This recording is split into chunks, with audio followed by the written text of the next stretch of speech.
Okay,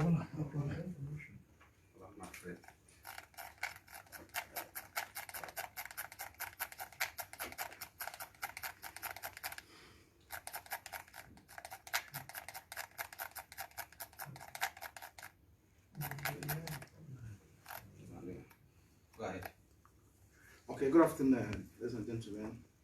I actually want to brief you on the outcome of our visit applying to the Nnamdi Kanu. As you are aware, we were there on Thursday last week with our partner from US, his legal representative from US, who's Fein. And we were unable to see him last week Thursday. They told us that someone who's supposed to receive us was a special assignment, as such we can't see him. So we left and very disappointed. Very disappointed, and today we went back today because the Mondays and Thursdays are visiting days. So we went back today, and unfortunately, his friend was not allowed to visit him. I was only permitted to see him. So, but I insisted on knowing the reason why he was denied access to him today. They were kind of vague in their reasons. They told me that first of all, there was a directive from the top that cannot be allowed access. There was an approval for him to join me in the visit. Two, that on further inquiries, they told me that he is coming from a foreign jurisdiction as such. The order of the court that allows lawyers to see him does not extend to cover him. So as such, they can't be part of the team. So that's actually what I took home from what they told me. I saw him, and unfortunately, he wasn't even aware that we were there on Thursday. Because he expected to see us on Thursday in line with the guideline of the court, but he did see us. He was not aware that we came in the first place. Saw him, he's stable. It's firm in convictions. And we discussed other engagements regarding the legal undertakings and also things we are to do. So what Bruce Fein is here is going to also address you people on his experience in Nigeria before leaving, and also his next line of action, and also how he feels about the entire thing that happened today. We believe something must have led to it, and we believe that there was victory at the end of the day, because I believe something is going on somewhere, and I cannot be far from now to be out. So let's friends can talk to the world about your experience in Nigeria. How you were denied access today to see a client you came all the way from the US to see, and also what you think to do going forward. Yes, well, thank you for that introduction.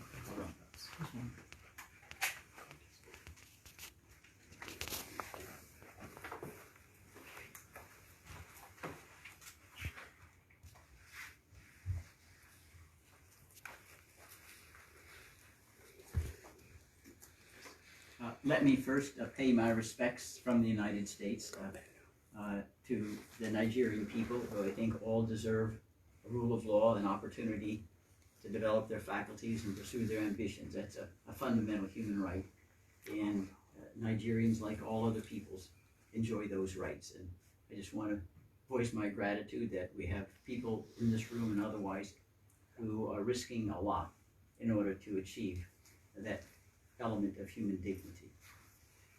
Based upon today's meeting that Ejiofor had with Nnamdi Kanu, I am his international lawyer and international spokesperson, and I will be pursuing all international diplomatic and political platforms to see that justice is done, that fundamental norms of law are complied with.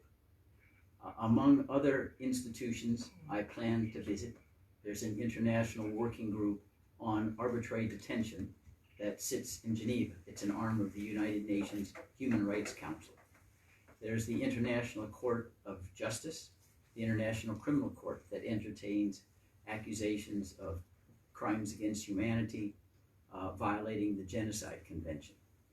There's also the United Nations Security Council, which you may recall has established separate courts in instances where it's thought necessary, because domestic courts are insufficient to prosecute cases of genocide or crimes against humanity. Most recently, the special court established to try Serbian leader Slobodan Milosevic for genocide, amongst other Serbs. relating to the Serbian war. We will also be approaching the United States Congress, which obviously has an interest in Nigeria. It's the most populous and perhaps the wealthiest country potentially in all of Africa. And it will be of major concern of the Congress of the United States that there be stable rule of law here, democracy can flourish, and that religious tolerance is accepted. You know that recently it was recommended that Nigeria be placed on the highest tier of concern by the International Commission on International Religious Freedom because of the seeming persecution of those of Christian affiliation, which includes a large majority of the Africans. So we intend to pursue all of these legitimate platforms in the international community to make it clear that anything that transpires regarding the Nnamdi Kanu case will be fully in the sunshine. It will not be clouded. As an example of the concerns that have been raised in the proceedings so far, there are at least 4 violations of international law that are apparent. First, Nnamdi Kanu's kidnapping is a violation of international law. His torture before returning to Nigeria is a violation of international law. His extraordinary rendition, that is taken from Kenya to Nigeria without any hearing, is a violation of international law. Denying him access to his counsel is a violation of international law. These principles are called, in legal terminology, jus cogens. That means they're principles of law that apply everywhere. No state can renounce them because they're so universally recognized as fundamental to civilization. So that's why this case has raised grave concerns under international standards. And I think the international community would be seriously grieved if these weren't remedied, which is why I will be approaching them. Again, with the full backing, I am the echo chamber, if you will, of Nnamdi Kanu. I am optimistic that he will be released soon. Thank you so much. That's essential, and I believe Nigeria will come to understand that to be in compliance with international law of the most fundamental sort is a lot better for all the Nigerians, including the government of Nigeria, than being a scofflaw. So that's a summary of where we are. I'm leaving tomorrow back to the United States, and the agenda will be pursued there. Thank you. Are we done? No. Can you tell us the state of the health of your clients today? How, when you met with him at the facilities, what is the state of his health and his general well-being? No, I was not able to see him. Maybe we came late when I started them. When I was talking, they didn't allow him to see come in. They didn't clear him according to what I said. They told me there was a directive, there was an approval for our request for him to see him.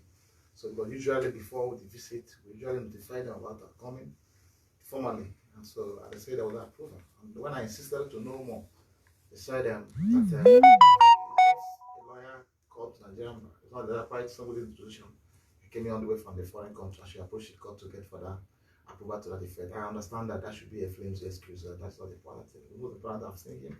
And then, though, of course, we know we have other applications pending before the courts for him for a advanced medical attention to give it to him, which I believe anytime it's hard, the court will deliver a ruling on the merit in that respect.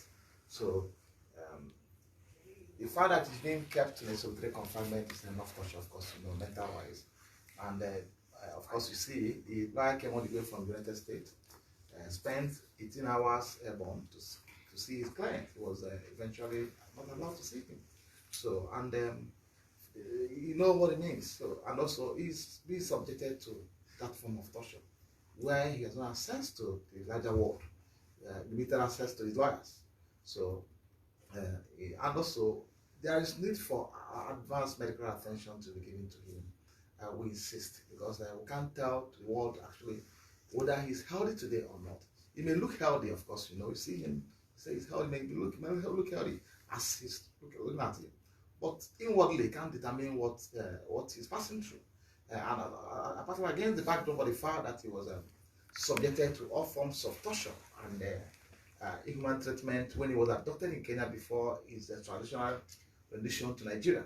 So that's why we are calling, and also we're calling on for an advanced medical attention by independent medical experts. So that application is before the court, so because the court has to give an order. So, and also, if it be, I've written to the service, I will make a formal application to them in that regard, that if they will allow us, because you see, it's only living that can face the death, that can face trial. So they can allow us for somebody to come and look at him. And conduct a thorough medical examination. Let us know if there's any issue. It hasn't been disclosed. So as it stands today, I can't confirm to the world that it's 100% healthy until when an independent person investigating medical wise. So taking into consideration the fact that he was tortured, that was also inflicted with severe injuries and harms when he was abducted in Kenya.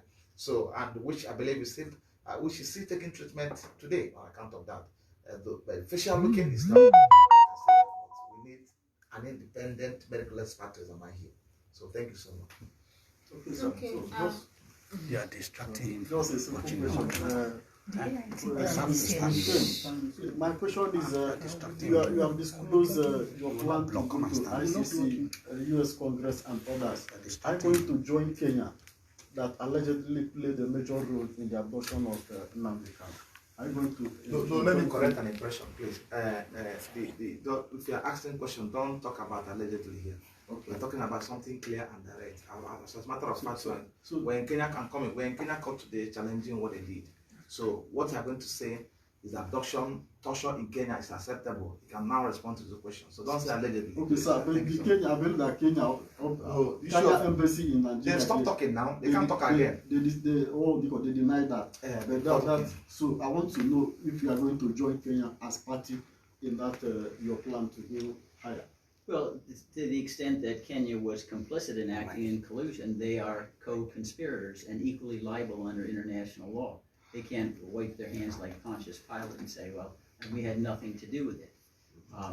And the standard we will use, it may well be that, is often done, we would approach Kenya and say, if you give us evidence, we may refrain from naming you. That's often done. They would turn and benefit us as a witness. Because we know, the chief culprit here, the moving factor is Nigeria. Kenya wouldn't have done this spontaneously on its own. So the way in which Kenya becomes implicated will depend on the facts and how cooperative they are. Mm-hmm. So what I would like to know is, what happens if all sources or all this international courts and all of that, what if they fail to help you get justice? What else will you do? There are both judicial platforms as well as political platforms, political being Congress. The fact is, we will never cease seeking justice. There's a saying from one of our famous presidents, Thomas Jefferson, that God is just and his justice will not sleep forever. So the idea that anyone could convince us that we've lost is fallacious. Different personalities come in, justices don't survive forever, politics changes. We'll continue to make the case for justice because it's universal. Again, we are basing our legal theories on such fundamental principles of human rights that no nation can opt out of them. Now, there may be situations where imposing sanctions doesn't, in the short run, yield the result that you want, but you don't give up ever. Look at all of the years it was thought that apartheid would be integral in South Africa. Nelson Mandela was imprisoned for a long time, but then he became president. So we feel that we have the tenacity and doggedness and justice on our side that will enable us to prevail. It's just a matter of when, not if. Thank you. Thank you so much. That's the controversy.